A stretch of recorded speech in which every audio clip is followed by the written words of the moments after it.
Welcome.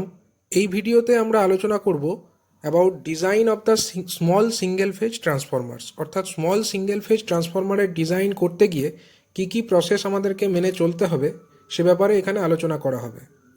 তো প্রথমে যে স্টেপটি আমরা ফলো করব, প্রথম স্টেপে হচ্ছে কোর ডিজাইন। আমরা স্টার্ট করব কোর ডিজাইন পার্ট থেকে। তো এক্ষেত্রে ডিজাইন স্টার্ট করবার জন্য প্রথম স্টেপে যেটা আমাদেরকে জানতে হবে সেটা হচ্ছে যে ট্রান্সফরমার আমরা ডিজাইন করছি তার কেভিএ রেটিং আমরা জানবো, এবং সেই কেভিএ রেটিং বা ভিএ রেটিং অনুযায়ী আমরা একটা সেই ট্রান্সফরমারের ক্ষেত্রে টার্নস পার ভোল্টটা ডিসাইড করে নেব। তার একটা টেবিল এক্ষেত্রে আছে, আমি টেবিলটা দেখাচ্ছি। তোমরা লক্ষ্য করো, এখানে একটা টেবিল দেখতে পাবে।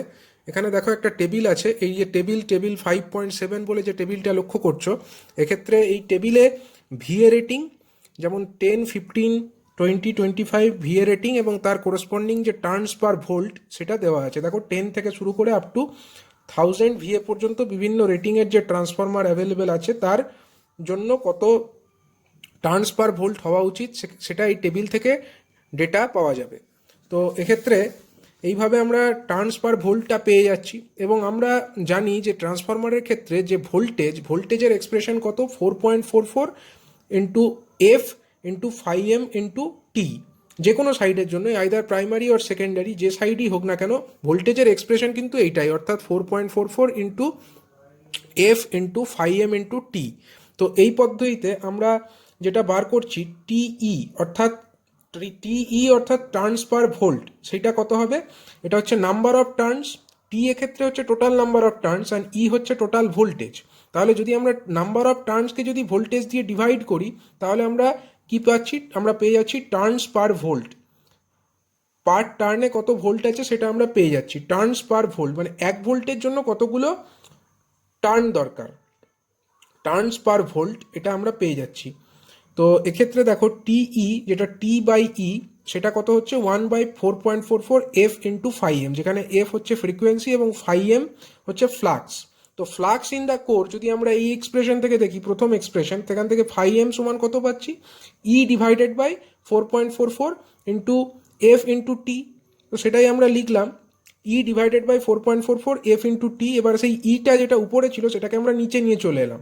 নিচে নিয়ে এলে আমরা এটাকে এইভাবে লিখতে পারি, 1/4.44 এফ ইন্টু টি বাই ই। তাহলে টি বাই ই অলরেডি আমরা লিখেছি টিই, অর্থাৎ কিনা টার্নস পার ভোল্ট। তার মানে টি বাই ই এর পরিবর্তে আমরা পরের স্টেপে লিখলাম টিই। সুতরাং flux in the core 5M সেটা কত হয়ে গেল? 1/4.44 এফ ইন্টু টিই। তাহলে ফ্রিকোয়েন্সি তো ট্রান্সফরমারের স্পেসিফাই করাই থাকে, এবং টার্নস পার ভোল্ট আমরা ওই টেবিল থেকে পেয়ে যাচ্ছি। সুতরাং আমরা কিন্তু 5M এর ভ্যালুটা পেয়ে যাব। এবার 5M পাওয়ার পরে আমরা জানি যে net iron area in the core সেটা কত হয়? সেটা হচ্ছে 5M ডিভাইডেড বাই বিএম, যেখানে বিএম হচ্ছে ম্যাক্সিমাম ফ্লাক্স ডেন্সিটি। তো এক্ষেত্রে সাধারণত কিছু যদি দেওয়া না থাকে, কোনো ডেটা যদি প্রোভাইড না করা থাকে, তো আমরা অ্যাজিউম করে নেব কি ফ্লাক্স ডেন্সিটি, যেটা ম্যাক্সিমাম ফ্লাক্স ডেন্সিটি, তার ভ্যালু অ্যাজিউম করে নেব 1 ওয়েবার পার মিটার স্কোয়ার। তো সেইটা অ্যাজিউম করে নেওয়ার পরে আমরা তাহলে এখান থেকে এআই অর্থাৎ নেট আয়রন এরিয়াটা পেয়ে যাব। নেট আয়রন এরিয়া পাওয়ার পরে আমরা গ্রস আয়রন এরিয়া নির্ণয় করব। Gross iron area is equal to net iron area AI divided by stacking factor. তো এক্ষেত্রে আমরা অ্যাজিউম করে নিয়েছি স্ট্যাকিং ফ্যাক্টর হচ্ছে 0.9।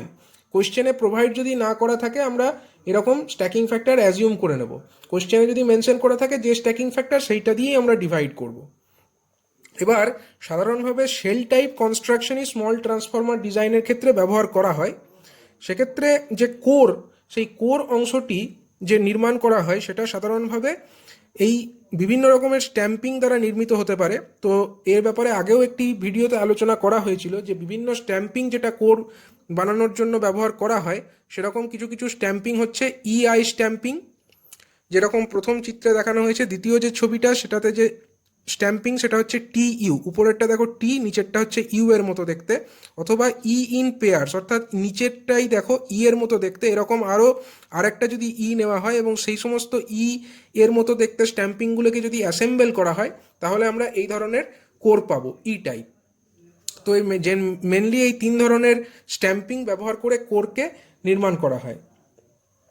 এবার কী ধরনের আমরা স্ট্যাম্পিং ইউজ করছি, ইআই টাইপ না টিইউ টাইপ অথবা ই টাইপ, যে ধরনেরই আমরা স্ট্যাম্পিং ইউজ করি তার ক্ষেত্রে কিন্তু আমরা একটা ডেটা পাচ্ছি। সেই ডেটাটা আমরা ক্যালকুলেট করতে পারবো টেবিল থেকে। একটা টেবিল প্রোভাইড করা থাকে স্ট্যান্ডার্ড, যে ম্যানুফ্যাকচারাররা যেগুলো যে স্ট্যান্ডার্ড সাইজের যে স্ট্যাম্পিংগুলো ম্যানুফ্যাকচার করা হয়ে থাকে সেটার একটা ইনফরমেশন আমরা একটা টেবিল থেকে পাচ্ছি। সাধারণভাবে মার্কেটে এই ধরনের যে স্ট্যাম্পিং সেগুলি অ্যাভেলেবেল আছে। যেমন দেখো এখানে দেখানো হচ্ছে এই যে স্ট্যাম্পিংয়ের বিভিন্ন রকমের টাইপ। প্রথমটা দেখো টেবিল 5.8 যেটা দেখতে পাচ্ছ, এটা হচ্ছে স্ট্যাম্পিং, ইআই স্ট্যাম্পিং। তো ইআই স্ট্যাম্পিংয়ের ক্ষেত্রে এরকম বিভিন্ন নাম্বারিং আছে, এগুলো ট্রেড নেম 17 থেকে শুরু করে 8, মানে এর মধ্যে বিভিন্ন রকমের নাম্বারিং সিস্টেম দিয়ে যে বিভিন্ন ইআই স্ট্যাম্পিং হতে পারে, এবং সেই ইআই স্ট্যাম্পিংয়ের ক্ষেত্রে এবিসিডিইর ভ্যালু কি হতে পারে সেগুলো মেনশন করা আছে। তো এক্ষেত্রে এবিসিডিই বলতে দেখো ইআই স্ট্যাম্পিংয়ের যে ছবি সেক্ষেত্রে দেখতে পাওয়া যাচ্ছে যে 3টে লিম্ব, এটা একটা লিম্ব, এটা একটা লিম্ব, এটা আরেকটা লিম্ব। তো এই যে 3টে লিম্ব সেক্ষেত্রে আমরা দেখতে পাচ্ছি যে দেখো সাইডের যে লিম্ব তার যে উইডথ সেটা হচ্ছে ক্যাপিটাল ডি, মিডিলের যে লিম্ব সেটার ডাইমেনশন কত, সেটার ডাইমেনশন হচ্ছে ক্যাপিটাল এ, এটা হচ্ছে width of the middle limb. And আরেকটা সাইডের যে লিম্ব তারও উইডথ হচ্ছে ডি, অর্থাৎ দুটো সাইডের লিম্বের উইডথ হচ্ছে ডি। এবং নিচের দিকের যে উইডথটা আমরা দেখতে পাচ্ছি, অর্থাৎ উইন্ডোর নিচের অংশটা, সেই অংশের যে উইডথ সেটা আমরা কত পাচ্ছি, সেটা হচ্ছে ই। এবং উপরে যে অংশটা সেটার উইডথ তো আমরা পাচ্ছি ই।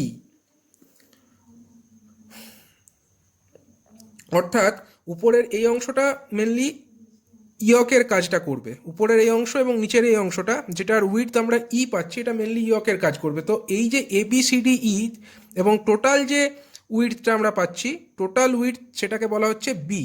সুতরাং এবিসিডিই এই 5টা প্যারামিটার আমরা পাচ্ছি, এবং সেই প্যারামিটারগুলির কী কী ভ্যালু হতে পারে সেটা এই টেবিলে মেনশন করা থাকে। অর্থাৎ স্ট্যান্ডার্ড যে ম্যানুফ্যাকচারিং হয় এই যে বিভিন্ন রকমের স্ট্যাম্পিংয়ের, সেখানে কীরকম রেঞ্জের ভ্যালুগুলো থাকে বা কীরকম রেঞ্জের এই ভ্যালুগুলো প্রোভাইড করা হয় সেটা কিন্তু এই টেবিল থেকে আমরা সেই ইনফরমেশনটা পেয়ে যাব। সেরকম এটা ইআই টাইপ স্ট্যাম্পিং, এটা হচ্ছে ইইউ টাইপের যদি স্ট্যাম্পিং ব্যবহার করা হয় তার ক্ষেত্রে, এবং অনুরূপভাবে যদি আমরা অন্য আরেকটা ইই স্ট্যাম্পিং ব্যবহার করি তার ক্ষেত্রে এই টেবিল থেকে আমরা সেই ইনফরমেশনগুলো কিন্তু পেয়ে যাব। এবার যদি আমরা স্কোয়ার সেকশন ইউজ করি সেন্ট্রাল লিম্বের জন্য, সেক্ষেত্রে স্কোয়ার সেকশন ব্যবহার করলে কি জানি, ডেপথ অফ দ্য কোর সেক্ষেত্রে উইডথ অফ দ্য সেন্ট্রাল লিম্বের সঙ্গে কিন্তু সেম হবে যদি আমরা স্কোয়ার সেকশন ইউজ করি। এবং সাধারণভাবে স্মল ট্রান্সফর্মারের ক্ষেত্রে স্কোয়ার সেকশনই ইউজ করা হয়। সেক্ষেত্রে ডেপথ অফ দ্য কোর যেটা হবে সেটা কিন্তু width of the central limb. Width of the central limb বলতে আমরা কি বুঝছি, সেন্ট্রাল লিম্ব এক্ষেত্রে হচ্ছে মিডিল লিম্বটা, তো তার যে উইডথ সেটা কত, এ। অর্থাৎ উইডথ অফ দ্য যে সেন্ট্রাল লিম্ব অর্থাৎ কিনা এ, সেটা কার সঙ্গে সেম হবে, ডেপথ অফ দ্য কোর। অর্থাৎ কোর যে মেটেরিয়াল আমরা ইউজ করছি তার যা ডেপথ তার সঙ্গে কিন্তু এটা ইউজ হবে। এর কারণ হচ্ছে একটাই, কারণ এক্ষেত্রে আমরা স্কোয়ার কোর ইউজ করছি। তো এবার width of the central limb যদি আমরা বার করতে চাই সেটা আমরা পেয়ে যাব রুট ওভার এজিআই, যেখানে root over AGI, AGI is the gross iron area. Already কিন্তু আগে একটি স্টেপে আমরা এই এজিআই এর ভ্যালু ক্যালকুলেট করেছি, অর্থাৎ নেট আয়রন এরিয়া তাকে আমরা 0.9 অর্থাৎ স্ট্যাকিং ফ্যাক্টর দিয়ে ভাগ করে আমরা কিন্তু গ্রস আয়রন এরিয়া পেয়ে গেছি। এবার সেই গ্রস আয়রন এরিয়ার যদি আমরা স্কোয়ার রুট নির্ণয় করি আমরা width of the central limb calculate করে ফেলব। এইভাবে যে স্ট্যান্ডার্ড স্ট্যাম্পিং আমরা ইউজ করব, স্ট্যান্ডার্ড যে স্ট্যাম্পিং অর্থাৎ যে টেবিল আমরা একটু আগে দেখালাম সেই টেবিলে তো বিভিন্ন রকমের স্ট্যাম্পিংয়ের ডাইমেনশন আছে। এবার এই ক্ষেত্রে এর যে ভ্যালুটা নির্ণয় করা হবে অর্থাৎ উইডথ যেটা বেরোবে তার কাছাকাছি যে অ্যাভেলেবেল আছে ভ্যালুটা ওই টেবিল থেকে, সেইটা আমরা কিন্তু সিলেক্ট করব। ওই স্ট্যাম্পিংয়ের যে সাইজ যেটা ম্যানুফ্যাকচারিং করা হয় সেই প্রপার সাইজের স্ট্যাম্পিং আমরা ওই টেবিল থেকে সিলেক্ট করব। এরপরে আসছে ওয়াইন্ডিং ডিজাইন। প্রথমে আমরা করব কি, প্রাইমারি ওয়াইন্ডিং। প্রাইমারি ওয়াইন্ডিংয়ের ক্ষেত্রে কারেন্ট কত ক্যারি করছে প্রাইমারি ওয়াইন্ডিং সেটা দেখতে হবে। এবার ট্রান্সফরমারের যে ভিএ আউটপুট অর্থাৎ যে ভোল্ট অ্যাম্পিয়ার আউটপুট সেটা হচ্ছে আমরা পাচ্ছি সেকেন্ডারি থেকে। এবার প্রাইমারিতে আমরা কারেন্ট নির্ণয় করতে চাই। এবার ট্রান্সফরমারের একটা এফিসিয়েন্সি থাকে, অর্থাৎ যত ইনপুট আমরা দিই ততটাই আউটপুট কিন্তু কেভিএ আমরা বা ভিএ আমরা পাই না, কিছুটা লস ট্রান্সফরমারের মধ্যে হয়। এবার যদি আউটপুট যে ভোল্ট অ্যাম্পিয়ার তাকে আমরা এফিসিয়েন্সি অর্থাৎ ইটা দিয়ে ভাগ করি, ইটা অর্থাৎ এক্ষেত্রে এফিসিয়েন্সি, তাই দিয়ে ভাগ করি, আমরা ইনপুট ভোল্ট অ্যাম্পিয়ারটা পেয়ে যাব। এবং ইনপুট যে ভোল্ট অ্যাম্পিয়ার পাবো তাকে যদি আমরা ভিপি অর্থাৎ যে প্রাইমারি ভোল্টেজ সেটা দিয়ে ভাগ করি, তাহলে আমরা পাবো ইনপুট কারেন্ট অর্থাৎ আইপি। এবার এই এফিসিয়েন্সির ভ্যালু কত হয়? স্মল ট্রান্সফরমারের ক্ষেত্রে এফিসিয়েন্সির ভ্যালু সাধারণভাবে 80 থেকে 90% মধ্যে 80 থেকে 96% মধ্যে জেনারেলি ভ্যারি করে। এবার area of the primary conductor, প্রাইমারির জন্য যে কন্ডাক্টর আমরা ইউজ করব তার এরিয়া কত হবে? তার এরিয়া আমরা নির্ণয় করব AP, small AP, that will be equal to IP divided by JP. IP হচ্ছে প্রাইমারি কারেন্ট, যেটা আমরা আগের স্টেপে নির্ণয় করলাম, এবং জেপি হচ্ছে প্রাইমারি কারেন্ট ডেন্সিটি। এবং এর ভ্যালু সাধারণত যদি কোশ্চেনে কিছু প্রোভাইড না করা থাকে স্মল ট্রান্সফরমারের ক্ষেত্রে আমরা 2.3 অ্যাম্পিয়ার পার মিলিমিটার স্কোয়ার এটা অ্যাজিউম করে নেব। যদি কোশ্চেনে বলে দেওয়া থাকে তাহলে সেই কোশ্চেনের ডেটা অনুযায়ী করব, আদারওয়াইজ আমরা 2.3 অ্যাম্পিয়ার পার মিলিমিটার স্কোয়ার এবং এর একটা রেঞ্জের মধ্যে অ্যাজিউম করব। এবার এই ক্ষেত্রে যে এপির ভ্যালুটা বেরোলো সেটা কার এরিয়া? অ্যাকচুয়ালি সেটা হচ্ছে প্রাইমারি কন্ডাক্টরের এরিয়া। এবার এনএমএলড রাউন্ড কন্ডাক্টর সাধারণভাবে স্মল ট্রান্সফরমারের ক্ষেত্রে কিন্তু ইউজ করা হয়। এবার স্ট্যান্ডার্ড সাইজের কন্ডাক্টর আমাদেরকে নির্ণয় করতে হবে, কারণ এখান থেকে যে এপিটা বেরোলো সেই এপি থেকে আমরা এই যে কন্ডাক্টর রাউন্ড কন্ডাক্টর যদি হয় তার একটা ক্রস সেকশনাল এরিয়া বেরোবে, সেই ক্রস সেকশনাল এরিয়া থেকে আমরা তার ডায়ামিটার নির্ণয় করতে পারবো। ডায়ামিটার কত হবে? ডি ইজ ইকাল টু হবে 4 into AP divided by pi. সেখান থেকে একটা ডায়ামিটার আমরা ক্যালকুলেট করে ফেলতে পারবো। এই যে এপি, সেখান থেকে আমরা থিওরিটিক্যালি একটা ডি এর ভ্যালু ক্যালকুলেট করে ফেলতে পারবো। কিন্তু ওই সাইজের যে কন্ডাক্টর সেটা মার্কেটে অ্যাভেলেবেল না থাকতেই পারে। এবার সেই মার্কেটে কি অ্যাভেলেবেল আছে সেইটা আমরা ডিসাইড করব। তার একটা সুনির্দিষ্ট টেবিল আছে এনএমএল কন্ডাক্টরের জন্য বা এনএমএলড রাউন্ড কন্ডাক্টরের জন্য, কিন্তু একটা সুনির্দিষ্ট টেবিল এখানে প্রোভাইড করা আছে। সিনথেটিক এনএমএল অথবা যদি কন্ডাক্টর আমরা দেখি, যেমন এই টেবিলটা লক্ষ্য করো, এই টেবিল থেকে কিন্তু আমরা অ্যাভেলেবেল ইনফরমেশনটা পেয়ে যাচ্ছি, মানে nominal conductor diameter, fine covering, medium covering, thick covering or extra thick covering. কী ধরনের কভারিংটা দেবো সেটা আমরা ডিসাইড করতে পারি। এবং এক্ষেত্রে যে কভারিংটা দেওয়া হয় সেটা হচ্ছে সিনথেটিক সিনামল বা সিনথেটিক এনামেল কভারিং ইউজ করা হচ্ছে এক্ষেত্রে। তো সিনথেটিক এনামেল যে কভারিং সেটা ইউজ করে আমরা কত সাইজের কন্ডাক্টর ইউজ করব সেটা আমরা ওই টেবিল থেকে পেয়ে যাব।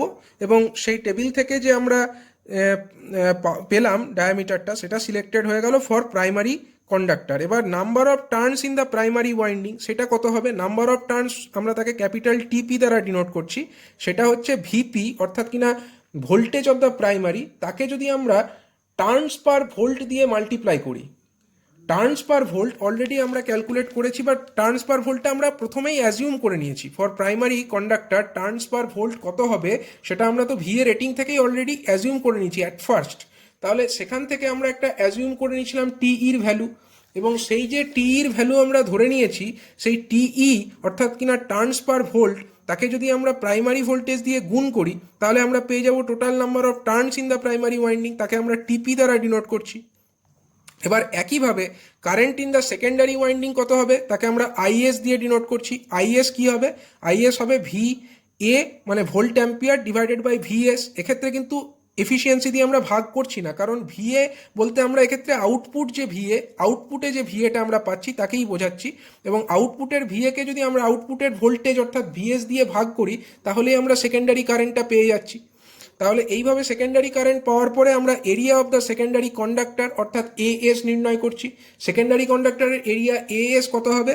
এই যে আইএস অর্থাৎ কিনা সেকেন্ডারি কারেন্ট যেটা বেরোচ্ছে সেইটাকে যদি আমরা জেএস অর্থাৎ সেকেন্ডারি কন্ডাক্টরের যে কারেন্ট ডেন্সিটি তাই দিয়ে ভাগ করি তাহলে আমরা area of the secondary conductor পেয়ে যাব। এবার যখন আমরা সেকেন্ডারি ওয়াইন্ডিংয়ের নাম্বার অফ টার্নস ক্যালকুলেট করব তখন আমরা একটা 5% এক্সট্রা টার্নস আমরা ধরে নেব। এর কারণ হচ্ছে সেকেন্ডারিতে অ্যাকচুয়ালি আমরা আউটপুট ভোল্টেজটা পাই। এবার সেই আউটপুট ভোল্টেজ আমরা চাই না যে আউটপুট ভোল্টেজটা কোনো কারণে তার যা স্ট্যান্ডার্ড ভ্যালু তার থেকে কমে যাক, কিন্তু অনেক ক্ষেত্রে কি হয় ট্রান্সফরমারের যে ইম্পিডেন্স অর্থাৎ রেজিস্ট্যান্স এবং ইন্ডাকটেন্স সেই প্রপার্টির জন্য সেকেন্ডারিতে আউটপুট ভোল্টেজ কিছুটা কমে যেতে পারে। তো সেইটা যাতে কম্পেনসেট করা যায় তার জন্য কিছুটা টার্নস এক্সট্রা রেখে দেওয়া হয়, যাতে সেই ভোল্টেজ ড্রপটা যেটা ইম্পিডেন্সের মধ্যে হবে সেই ভোল্টেজ ড্রপটাকে ওভারকাম করে দেওয়া যায়। তো স্মল ট্রান্সফরমারের ক্ষেত্রে 5% এক্সট্রা টার্ন ধরে নেওয়া হয় ফর দ্য সেকেন্ডারি। অর্থাৎ সেকেন্ডারিতে আমরা যতগুলি টার্ন নর্মালি পাবো সেটা কিভাবে হবে, প্রাইমারির ক্ষেত্রে আমরা কিভাবে পেয়েছিলাম ভিপি ইন্টু টিই, মানে প্রাইমারি ভোল্টেজ ইন্টু ভোল্ট পার টার্ন।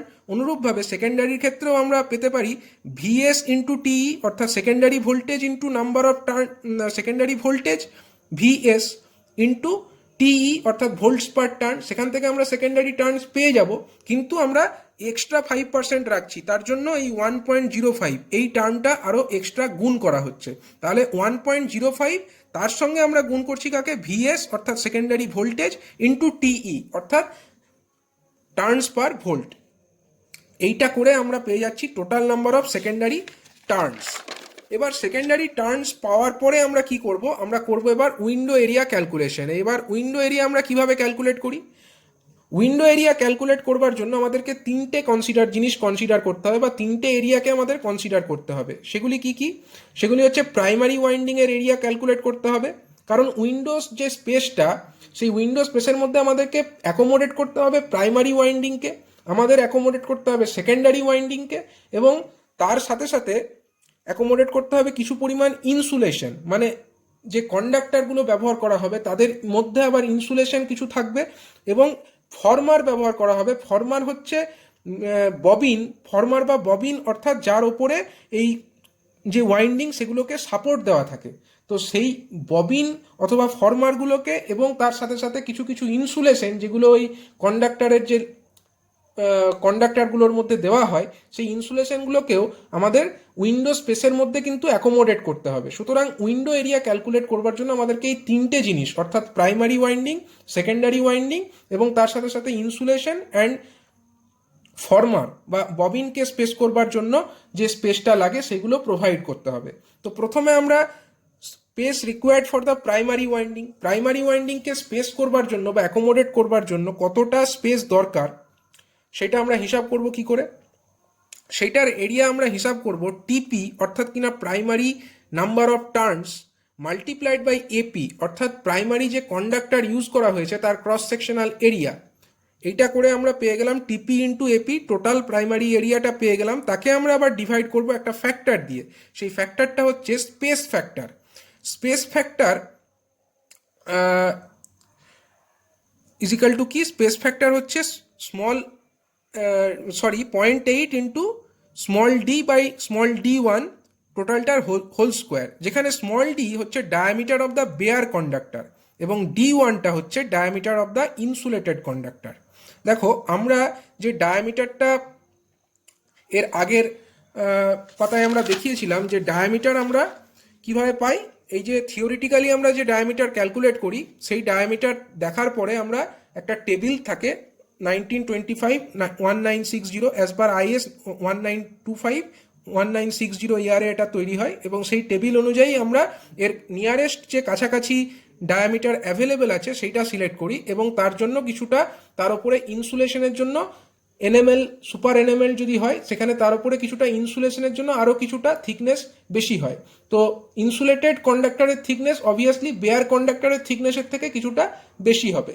তো এক্ষেত্রে দেখো, এক্ষেত্রে যেটা বলা হচ্ছে স্পেস ফ্যাক্টর ক্যালকুলেট করতে গিয়ে 0.8 multiplied by small D by small d1, যেখানে স্মল ডিটা কি diameter of the bare conductor, মানে ওই টেবিল থেকে আমরা যে কন্ডাক্টরের ভ্যালুটা পেয়ে যাচ্ছি, ডায়ামিটারের যে ভ্যালু পেয়ে যাচ্ছি, যেমন এই টেবিলটা আমি দেখাই, এই টেবিলটা লক্ষ্য করো, এই টেবিল থেকে আমরা দেখতে পাচ্ছি একটা ডায়ামিটার, সাপোজ আমরা একটা ডায়ামিটার পাচ্ছি 0.375, আমরা নিয়ারেস্ট ডায়ামিটার কাছাকাছি পাচ্ছি, যেটা আমাদের থিওরিটিক্যালি বেরিয়েছে তার কাছাকাছি এই ডায়ামিটারটা অ্যাভেলেবেল আছে 0.375। এবার তার উপরে যদি আমরা ফাইন কভারিং করি তাহলে ডায়ামিটার কত হয়ে যাবে 0.418, অর্থাৎ এক্ষেত্রে ডি স্মল ডি মানে diameter of the bare conductor এটা হবে 0.375 এবং diameter of the insulated conductor সেটা হয়ে যাবে 0.418। এবার এক্ষেত্রে আমি একটা এক্সাম্পল নিলাম, এরকম অন্য যে কোনো ডায়ামিটারের ক্ষেত্রে এরকম বেয়ার কন্ডাক্টরের একরকম ডায়ামিটার হবে এবং ইনসুলেটেড কন্ডাক্টরের ডায়ামিটার অন্য হবে, এবং ইনসুলেটেড কন্ডাক্টর ফাইন কভারিংয়ের জন্য একরকম ডায়ামিটার হবে, মিডিয়াম কভারিং দিলে অন্য আরেক রকম ডায়ামিটার হবে, সেটা আমরা সিলেকশন করতে পারি। কিন্তু স্মল ডি হচ্ছে diameter of the bare conductor এবং small D1 that is the diameter of the insulated conductor. এইভাবে আমরা স্পেস ফ্যাক্টর ক্যালকুলেট করব, এবং টিপি ইন্টু এপি অর্থাৎ number of primary turns into area of the primary conductor, তাকে এই space factor দিয়ে ভাগ করে দেবো। তাহলেই আমরা পেয়ে যাব space which is required for accommodating the primary conductors. একই রকমভাবে space required for the secondary winding কত হবে? টিএস ইন্টু এএস অর্থাৎ number of turns in the secondary into area of cross section of the secondary divided by space factor. Secondary ক্ষেত্রেও আলাদা space factor আমরা calculate করতে পারবো, কারণ সেকেন্ডারিতে যে কন্ডাক্টর তার জন্য একটা স্মল ডি মানে বেয়ার কন্ডাক্টরের ডায়ামিটার এবং ইনসুলেটেড কন্ডাক্টরের ডায়ামিটার আলাদা আলাদা হবে, সেই অনুযায়ী তারও স্পেস ফ্যাক্টর ক্যালকুলেটেড হবে, এবং তার জন্য আমরা the space required for the secondary winding calculate করে ফেলতে পারবো। এবার এই যে স্পেসটা বেরোলো তার উপরে আমাদেরকে আরও 20% এক্সট্রা স্পেস ধরতে হবে। এটা কি জন্য? এটা হচ্ছে ফর ইনসুলেশনগুলোর জন্য এবং যে ফর্মার বা ববিন যার উপরে ওয়াইন্ডিংগুলো সাপোর্ট করা আছে সেটাকে জায়গা দেওয়ার জন্য। তো এই যে এরিয়াটা বেরোবে মানে প্রাইমারি ওয়াইন্ডিংয়ের জন্য যে এরিয়াটা বেরোবে প্লাস সেকেন্ডারি ওয়াইন্ডিংয়ের জন্য যে এরিয়াটা বেরোবে, টোটালটাকে অ্যাড করে তার সঙ্গে আমরা 1.2 গুণ করছি। 1.2 কারণ এই 20% এক্সট্রা টার্মটাকে নেওয়ার জন্য, মানে যে এই এরিয়া প্লাস এই এরিয়া যোগ করে যে যোগফলটা পাবো সেইটা প্লাস 20% মোর, সেটা করার জন্য এখানে 1.2 চলে আসছে। মানে total window space which is required that is denoted by AW, সেটা কত হচ্ছে 1.2 times window area required for the primary and secondary winding. মানে এইভাবে প্রাইমারি ওয়াইন্ডিংয়ের জন্য কতটা এরিয়া এই ফর্মুলা দিয়ে ক্যালকুলেট হলো, সেকেন্ডারি ওয়াইন্ডিংয়ের জন্য কতটা এরিয়া এই ফর্মুলা দিয়ে ক্যালকুলেট হলো, এবং এই এরিয়া প্লাস এই এরিয়া করবার পরে যে যোগফল পেলাম তাকে আমরা 1.2 দিয়ে গুণ করে total window area which is required সেটাকে ক্যালকুলেট করে ফেলতে পারলাম। এবার দেখতে হবে যে যে আমরা স্ট্যাম্পিংটা ইউজ করেছি মানে ওই টেবিল থেকে, এখানে যে টেবিল দেখানো হয়েছিল সেই টেবিল অনুযায়ী আমরা যে স্ট্যাম্পিংটা পেয়েছি, সেক্ষেত্রে দেখতে হবে যেন উইন্ডো এরিয়া যেটা আমরা উপরে ক্যালকুলেট করলাম মানে এই ফর্মুলা অনুযায়ী যে উইন্ডো এরিয়াটা ক্যালকুলেট করলাম সেই এরিয়াটা যেন অবশ্যই যে স্ট্যাম্পিং আমরা ব্যবহার করেছি সেখান থেকে আমরা যদি ম্যানুয়ালি ক্যালকুলেট করি উইন্ডো এরিয়া, তার থেকে সেটা যেন এই এরিয়া যেটা আমরা থিওরিটিক্যালি ক্যালকুলেট করেছি তার থেকে বেশি অবশ্যই হয়। অর্থাৎ এটাকে যদি আমরা একটু বিস্তারিতভাবে ব্যাখ্যা করি তাহলে আমরা এরকম বলতে পারি, ধরো এই যে ইআই স্ট্যাম্পিং, ছবিতে দেখো যে ইআই স্ট্যাম্পিংয়ের যে লিস্টটা দেখতে পাচ্ছ সেখান থেকে আমরা একটা পার্টিকুলার স্ট্যাম্পিং সাইজ আমরা সিলেক্ট করে নেব, এবং সেই সিলেকশন সাইজের পরে সেখান থেকে আমরা উইন্ডো এরিয়া ক্যালকুলেট করব, এবং এইখান থেকে যে আমরা উইন্ডো এরিয়াটা ক্যালকুলেট করলাম এই উইন্ডো এরিয়াটা যেন আমাদের থিওরিটিক্যালি যে উইন্ডো এরিয়া ক্যালকুলেটেড হয়েছে AW তার থেকে বেশি হয়, তবেই আমাদের ডিজাইনটা প্রপার হয়েছে বলে আমরা বলতে পারবো।